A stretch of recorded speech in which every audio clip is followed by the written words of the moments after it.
Hey, you guys. Hello. Happy Tuesday. Let's talk Tuesday. Hi, William. I got your audition, William, by the way. Good to see you. And William, I liked that I got your audition because then I heard your slate. So I know now how to pronounce your name correctly. William Viriato, right? Well, I'm sure it's prettier when you say it, but um, anyway, now I know better. So anyway, got your audition. Hi, everyone. Monty, Matthew. Hi, you guys. Nash Vegas. I love it, Tina.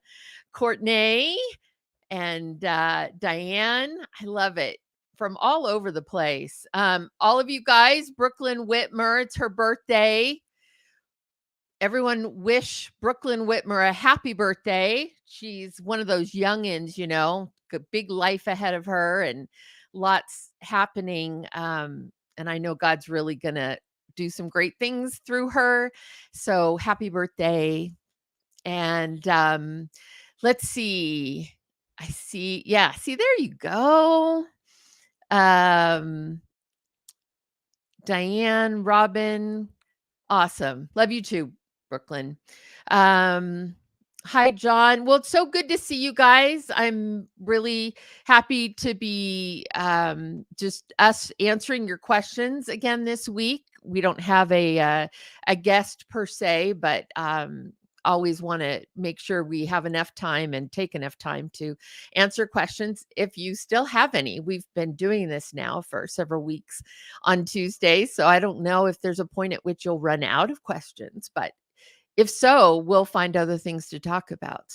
But for tonight, if you do happen to have any questions, of course, please feel free to post them.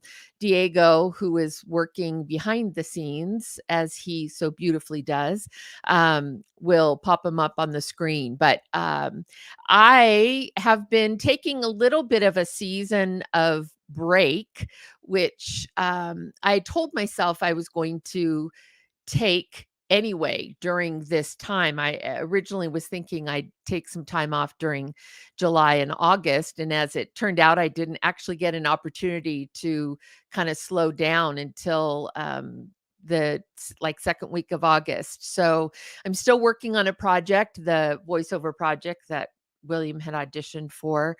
And on that project, by the way, it's in Breakdown ASJ animated film, but we're only looking for one role. So that's why some of you may not be familiar with the project and wondering what I'm talking about as far as getting an audition from William.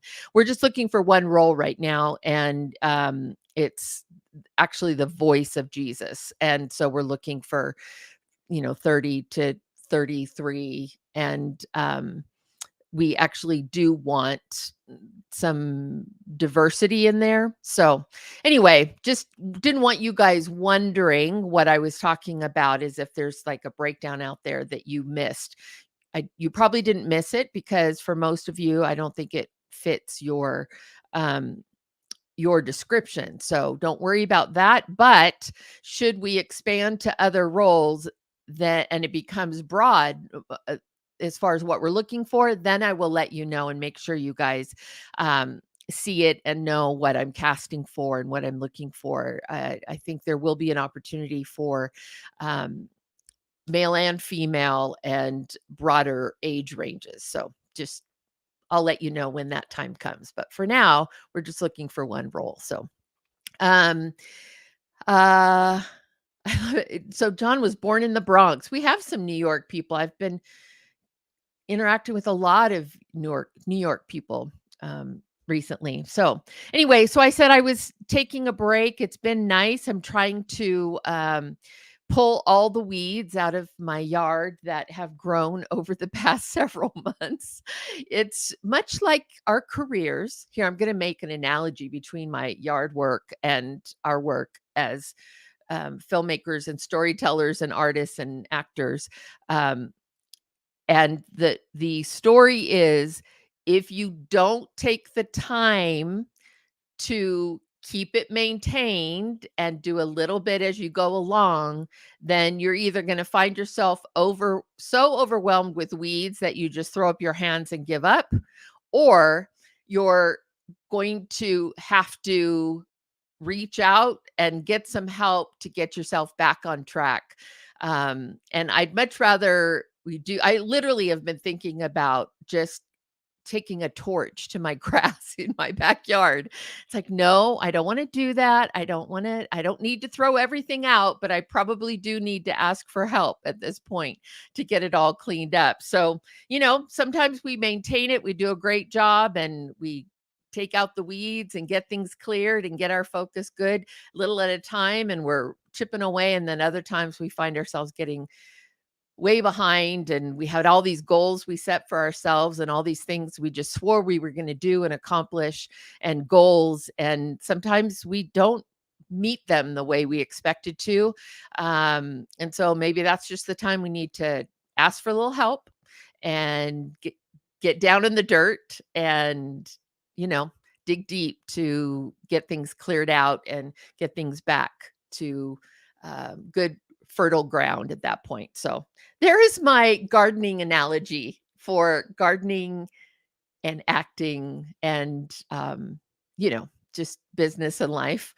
I do not have a green thumb. So that's probably about the best I can do as far as making those analogies. So 45% vinegar to kill your weeds. If it works, Joanne, you tell me, okay? You tell me. Okay, so Brooklyn says, oh, what do you suggest for an indie small filmmaker to handle casting without a budget to hire a casting director? Couple of things I would suggest. First of all, look in your network of people for and make sure or see if there is someone who actually has been wanting to potentially get into the area of casting. Maybe it is an actor who is also interested in the casting side. And the reason I say that is, although they may not have the experience to come in, you may still have to kind of handhold them a little bit. You still are going to be better off because there's a lot of work that a casting director can do for you, as far as sorting through submissions, getting the word out, facilitating communication, and helping to make that process more streamlined and more focused so that you, as the producer or the director, can get involved at the point at which it's time to make creative decisions. So, and I say that, I make that suggestion because I hear often from actors who say, hey, I think I might like casting, or it might be something I'd want to get involved with. And as you know, my story, that's how I started. I just went to the filmmaker friend of mine and said, hey, I think I would be good in the realm of film. Where do you need me? And then I am self-taught. Just I'm a someone who gets in and researches and digs for information. I know the first time that I made a SAG deal, very first SAG film, I'm on the phone call negotiating the deal with the agent. And it was someone who at that time, was a well-known TV person. So, they had a strong career in filmography and were recognizable. And so the agent's going down this list of things, saying all these terms, and I have no idea what they mean. So for one example is, he says, we were talking about some sort of term, and he, as far as financial term, and he says, well, that's MFN, isn't it? And I was like, let me confirm. I will confirm that. Meanwhile, I'm writing down MFN ? I didn't know what that meant.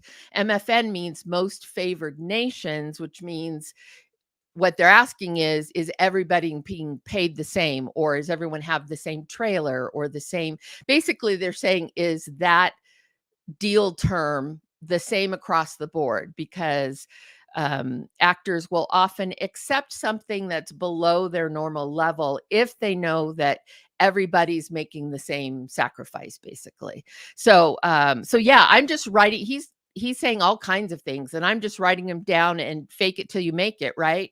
And just saying, yeah, I'll make sure I check all these points with my producer, and I'll follow up with you. Meanwhile, I'm Googling, I hang up, I Google every term. I am trying to figure out what the heck this person's talking about. But ultimately, made the deal. You learn a lot, you grow a lot, you commit to digging and finding answers as best you can. And so you may know someone in your circle who wants to go into that area. And although they don't have a ton of experience, they can be the one who's researching and digging for you. They can be the one who is looking about where you can communicate, the breakdown, and receiving the emails and sorting through headshots and going through all of that for you, so that you don't have to do that. And not only is that beneficial for you as a filmmaker, but it's beneficial for that person who is wanting to learn the process. And then there are resources of learning about the casting process. And I know, Laura May does casting. I do casting. You certainly, could ask some questions here about that, but or there are ways for you to get answers as far as on the casting side of things. So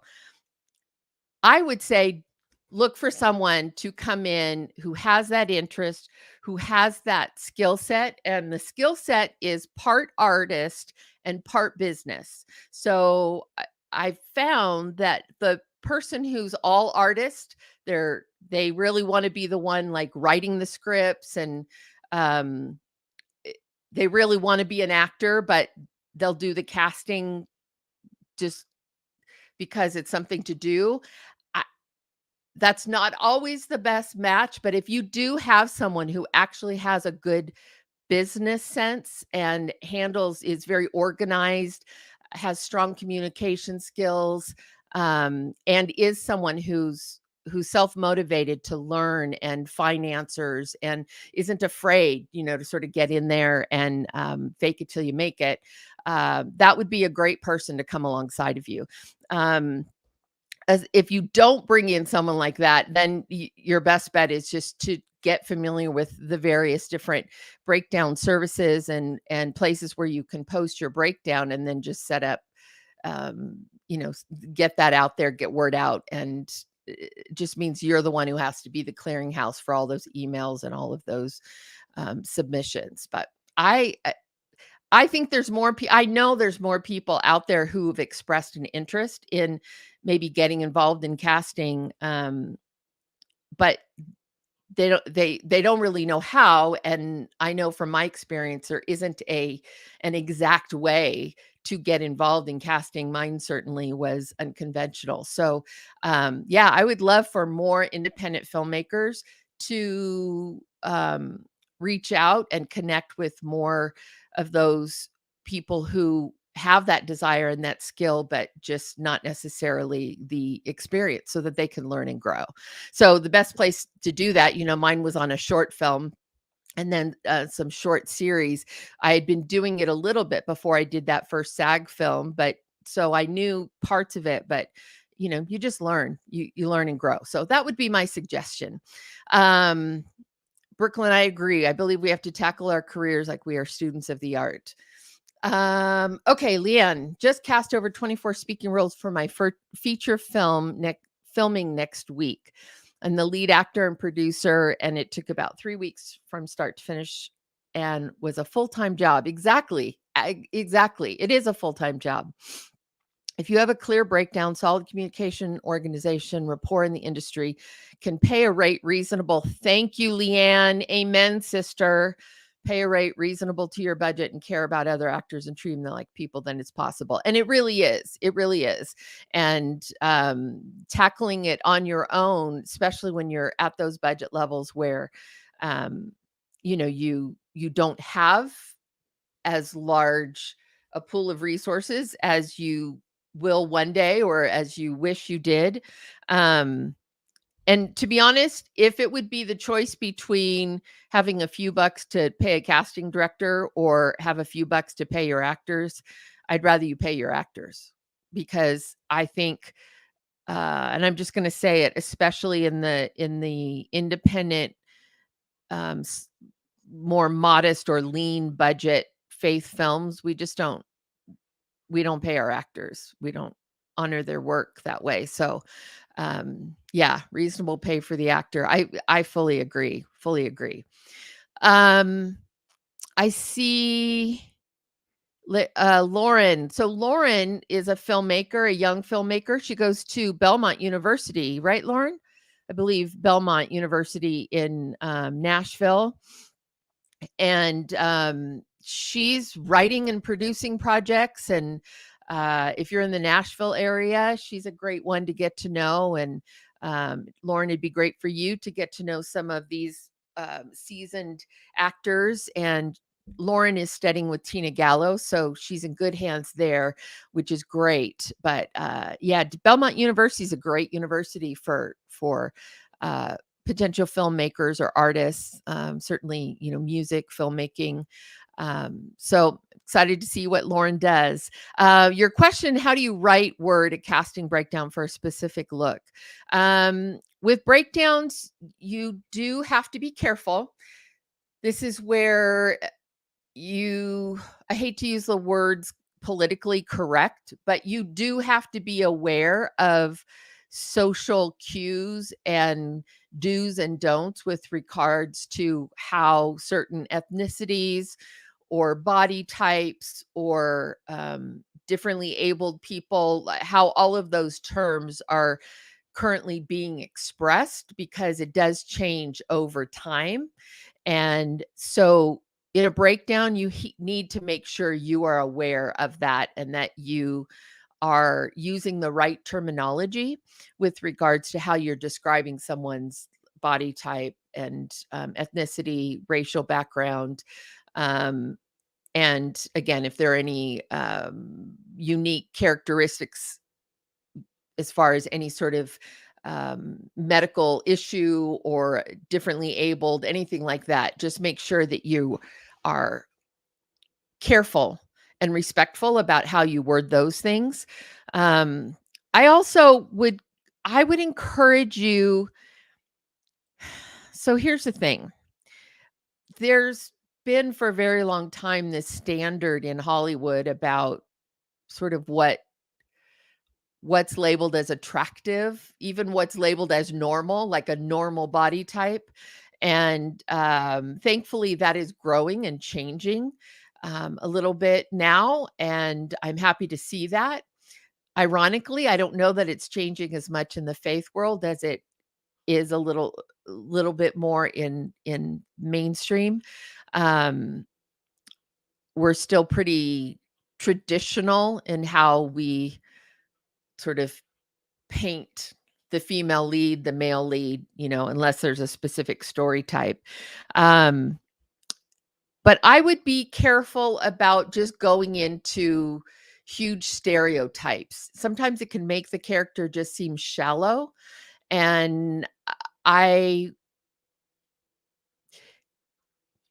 it's almost a foregone conclusion that someone is attractive or good looking. Um, I think it is fair to put in a breakdown that someone is fit or athletic build or something like that, because if that's a part of the script, then y- whoever's going to be submitting needs to understand that that is something that is necessary for the character. Um, but to just put in every description, that the person is handsome and physically fit or well built, or it's kind of a foregone conclusion. So let's be more detailed. Let's be more unique in the way that we're describing characters, um, so that we can give the characters more depth. And not only is that, I think, a benefit just to the perception of the story, because I think it makes the story, gives a richness and a depth to the project as someone is reading it. But I think that it gives a depth and a richness to the actors who are going to be auditioning as they're reading about this role. And, if they're why does it matter that they're attractive, right? Is that a part of their personality? Is that a part of the storyline? Are they attractive and doors have always been, you know, blown wide open for them because their looks get them opportunities that maybe others don't get? Is the attractive that an integral story of who they are and why does it matter? And I'd say that about any sort of physical characteristic. When you're writing a breakdown, you always want to write characteristics that an actor can play. So it isn't as much about writing what happens. I mean, I've seen breakdowns where it's like, this is the character, this is what happens to them, this is what they do.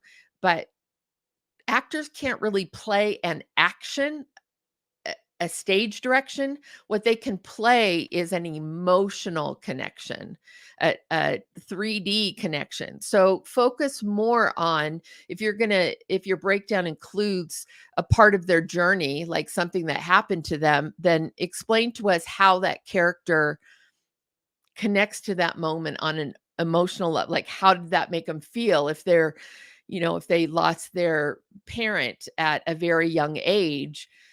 Were they devastated by that? Have they gone numb as a result? Um, what there it isn't an action to play, I lost my parent when I was young, but being affected by that and how you are affected by that is something an actor can play.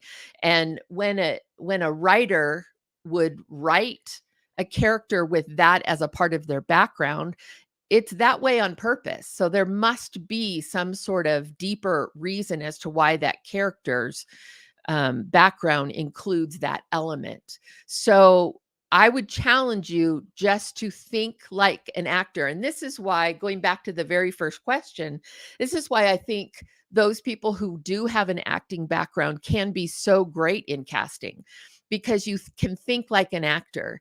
If I were auditioning for this project, what would I want to know? What are the questions that I would have? And then you, as a writer or as a director, what do you want your actors to know? What's most important? What are the most important character traits and emotional beats that you want them to know? Those are the things that I think should go into a breakdown, especially for your leads. Now, when you're getting into characters of, like, you know, store clerk number 2, which again, all still matters. They all matter. I'm not saying it's not an important role, but you don't have a lot of emotional depth and background and things you're playing. So in those cases, for those kinds of roles, it really is just kind of giving the basics as to how they fit into the story. But when you're talking about characters that are integral to the story, and certain your leads and your supporting leads, that's how I would think about them as you approach creating breakdowns for your characters. So, Robin, love BBC shows. I do too. Characters always look like real people, not necessarily attractive. Well, yeah, it feels relatable, right? There is a texture and down to earthness to it. And I do think there's a reason that the phrase is sort of that something gets Hollywoodized. They don't say it gets Londonized, they say it gets Hollywoodized, and it's because Hollywood tends to be the land of the pretty people and the perfect images and all of that stuff. So, yeah, you wanna and every character has a flaw. So what are the flaws of the character? Those are things you wanna think about as you're, writing the breakdown, because as a casting director, you I have to go in and read the story and dig and do similar to what you do as an actor, which is to really look at the character, understand their full existence, who they were, where they come from, where are they going, what do they want?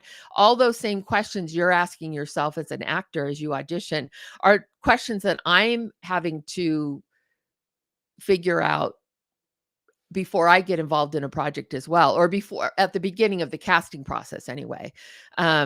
And so some of that is me doing my own work, my own reconnaissance, and some of that is me being able to have that conversation with the director. But it's a very similar process, for sure. Do I ever sleep? Yes, I do. I do, but it's at odd hour. I am a night owl. I'll just tell you, I am a night owl. I have been my whole life. My mom, growing up, my mom was a night owl too. So I have to admit I had a lot of dentist appointments when I was in school. And I say dentist appointments because my teeth weren't all that great compared to how many dentist appointments I had. But because she was the reason that I was staying up late, because she was staying up late and she wanted company, so I stayed up late with her. She would write me the note in the morning when I was gonna be late to school. So, anyway, I'm a night owl, always have been.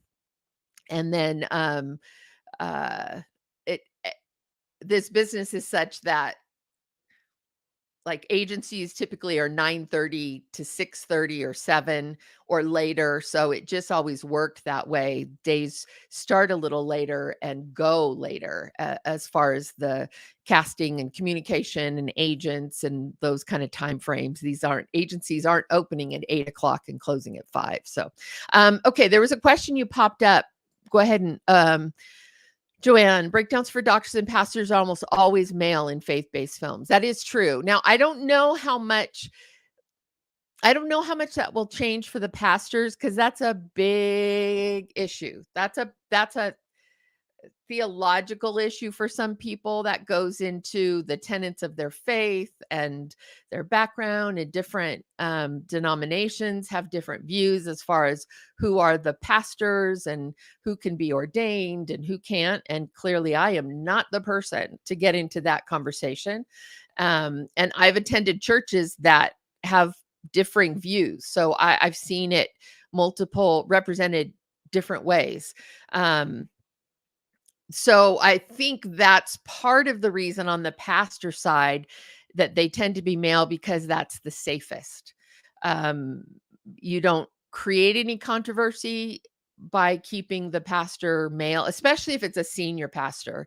A senior pastor, again, it creates a much bigger potential challenge if you're going to have a story where the senior pastor is a female, and and it just may be a conversation that you don't want to get into surrounding your film. Like, you want to be careful in any choices that you're making creatively, that where you're kind of pushing the boundaries a little bit. You don't want something to become a distraction for the point of your film, right? You don't want there to be some big conversation or controversy over something in the film that actually has nothing to do with the bigger goal or message or story of the film. So, from the standpoint of pastors, they are traditionally male.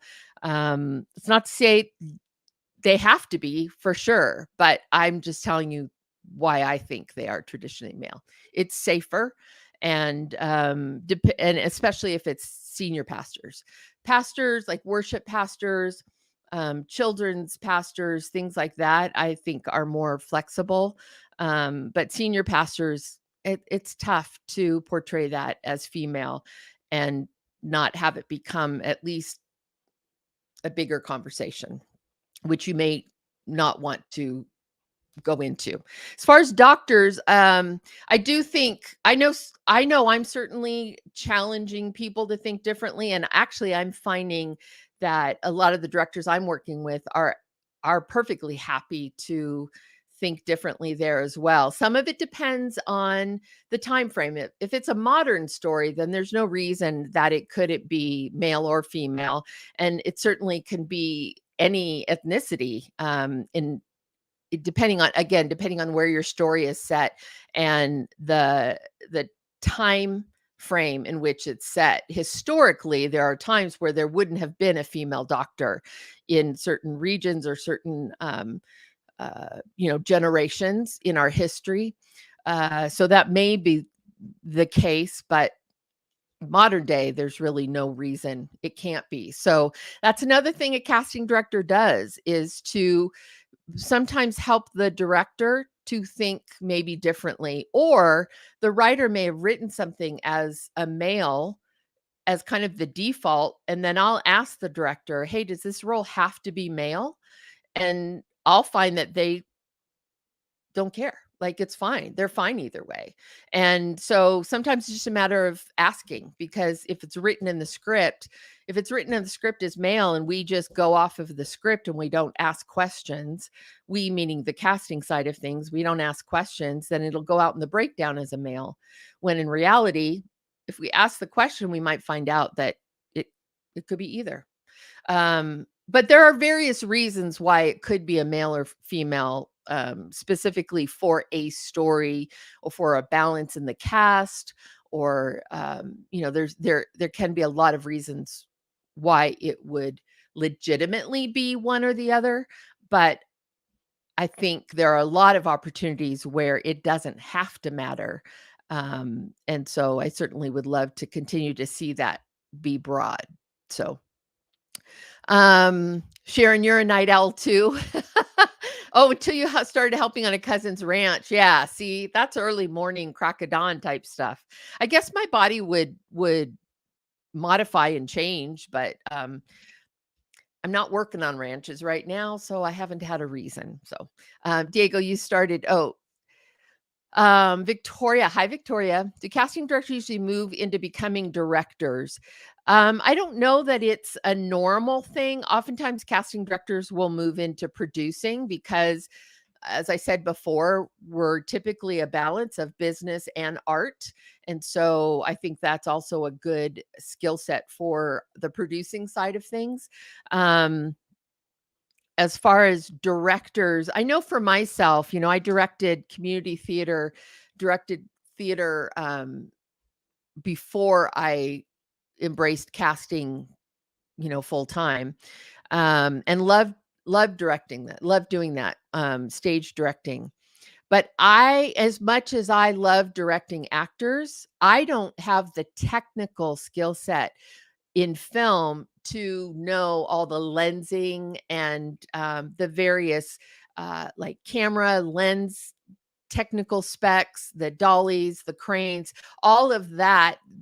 Directing on the film level is far more technical than it is on the stage level. So, whereas I was able to direct on the stage, I'm not equipped to direct in film. So a casting director could very well transition into film if they had an opportunity to learn those technical specs, either on their own or by being on set or something they went to school with.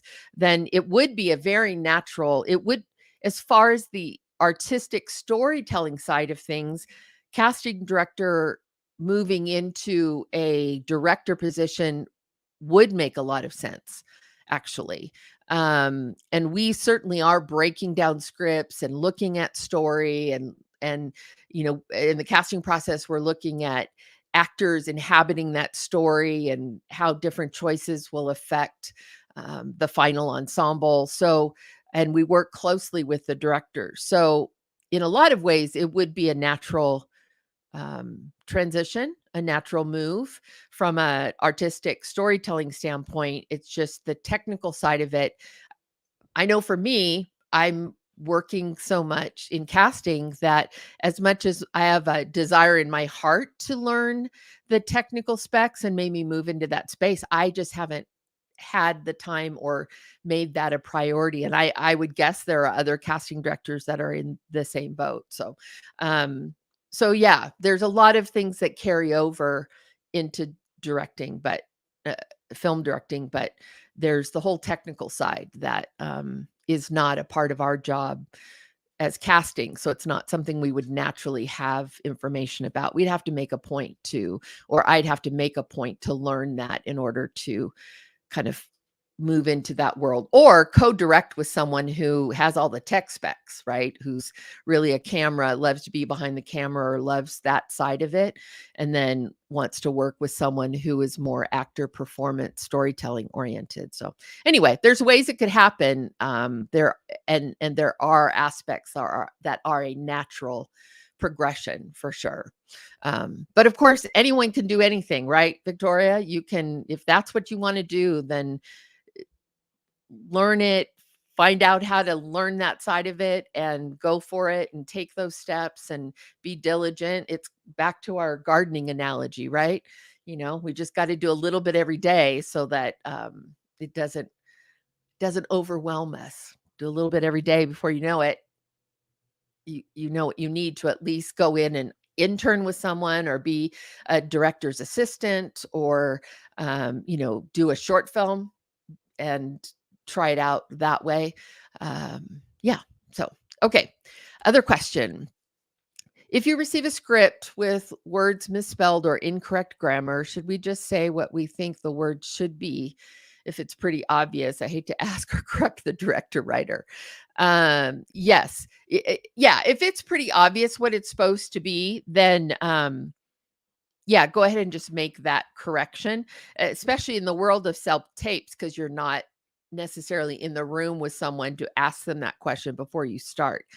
If you are in a Zoom audition or an in-person audition and you have that question, you can certainly ask it before you start. When I'm doing an audition, typically I would say, "Do you have any questions before we begin?" That would be the kind of question you would ask, which is, "I think this line is supposed to be, XYZ." And you could confirm that. But otherwise, because of the self-tape, yeah, just do what you think is correct. You could email, or if you're working through an agent, you could have them email. But if it's pretty obvious, I would just go ahead and take that initiative and do what you think the line is supposed to be. Oh, Diego, you're so funny. Yes, I have a new microphone. I'm little by little, I'm learning and growing just like you guys. Trying to step up my game and make the decisions and invest in the tools that are going to make me more professional and more proficient at the things that I want to do. So, yes, I have a new microphone. Um, and eventually I'll get the behind me set up to where you won't just see my files and, things like that. But at least it's a working office. I'm here just working. So I'm glad the mic is better because you know how much trouble that I've had as far as the mic and um having it work and be clear and be consistent. So yeah, I haven't changed the laptop yet, but I will. That's just a little bit bigger investment, and I'm researching before I make a decision so that once I do spend the money on a new laptop, that I can be reasonably sure that I've made the right investment. So, yeah, little by little. So, I encourage you to do the same. Okay, Robin, do you find many people starting to use electronic business cards like Dot, Popple, or Link? Was wondering if it might be more useful to film festivals and conferences. Most of us don't have a traditional Rolodex anymore. Yeah, it's interesting. Business cards are unique because I always come back from the festivals and conferences with a pile of business cards. But I have to be honest, I've gone back through those business cards to find people before. There's something, I'm a visual learner. So for me, there's something tangible about having had a card and seeing it, seeing the information on it, and then putting it away, that in my mind, it registers, oh, I have that person's information. Again, that's just me being a visual learner. But I do have a lot of people who are using the digital business cards. And I personally, I don't know yet how I feel about those. There's probably other casting directors who love them and filmmakers and things like that. I just haven't set up in my world how I would organize those and what I would do with them so that they would actually be helpful or beneficial. Um, so for me, I don't really have an answer yet. I need to kind of figure out how I would handle that to make it beneficial. Um, but I know most people are using them, and it is nice to be able to have that and not have the paper cards, um, especially if your information's gonna change, fairly frequently. The other nice thing about those is you embed links and, hyperlinks and things to where people can just immediately click on something and go right to your Facebook page or go right to your Instagram or your website, and those are all really handy. So it's just a matter though of, if I scan your QR code when I'm at a festival with you and I get that, I because there's thousands of actors I come across, it's not realistic for me to have all that on my phone. So then I need to take the extra step of like moving it and importing it into a different organizational system. And that's the part that I don't know about and don't know enough about to be able to um, really give an opinion on. But my initial response is it is the way of the future. It is here to stay. I just am not an expert at it. So but there are good things that the embedded hyperlinks are great. And if you can do that and create that, I do think that's super helpful. And that is a nice feature. So, are you a book lover? If so, what are some books you recommend for fellow readers? Gosh, you know what? It's interesting. I did not grow up reading books. Again, I'm a visual learner, so I loved visual storytelling, and didn't necessarily have a lot of the disciplines and patience to read a ton. I'm an avid audiobook person, so a lot of the books that I've quote unquote read, I actually have listened to, um, because I could do that while I'm, doing other things. So, yeah, I don't know that I can give you some ideas right now. Atomic Habits, there you go. James Clear, High Impact Life. Kelly Masters, 7 Habits of Highly Effective People. Oh, yes. 7 Habits of Highly Effective People is really great. And my friend Gary Wheeler always has books that he recommends that are so good. I'll have to go back and look at my some of the books that I have have enjoyed. So maybe that'll be a topic for another time. Um, Talking about some of our favorite books and what we're reading and what's challenging us and encouraging us and what we're enjoying. So we'll just put it on the list of things to do with our Let's Talk Tuesday family. So I have time for one more question. Chase, when actors are on set filming principal roles, do you think they should take a break 1 to 3 weeks from submitting for audition roles, etcetera? Not necessarily. No, I mean, unless they're filming and that filming conflicts with the dates of the roles they would audition for, then of course you can't submit an audition for a project that conflicts. But otherwise, I mean, I have actors all the time who are on set and doing their audition tapes in their trailer or their dressing rooms or at night after they've been filming. So I don't see any reason why you would stop unless there was an actual conflict with the dates of the project you would be auditioning for, versus something that you're already working on. So I cannot believe how fast this time flew. It always does. It always does. We could talk forever, but thankfully, next week there's another Tuesday. So that's the wonderful thing about doing our Let's Talk Tuesday is that every week we get a new Tuesday. So I'm thankful for that. As always, I'm thankful for you guys and challenged by you guys, encouraged. But see, I'm challenged, Brooklyn. I need to read more and I need to pay attention to what I'm reading, meaning remember the titles of the books that I'm reading. So I honestly, am challenged and encouraged by you guys each week, and just really appreciate our time together. And I guess I'll see you next Tuesday. Until then, I hope you have a great week. And I'm going to do a little weeding in the yard, and then also on my desk, get some things cleaned up and weeded out. And encourage you, if you got a few things you need to weed out, then go for it. Dig deep. And we'll come together next Tuesday. All right. Love and appreciate you guys. Bye.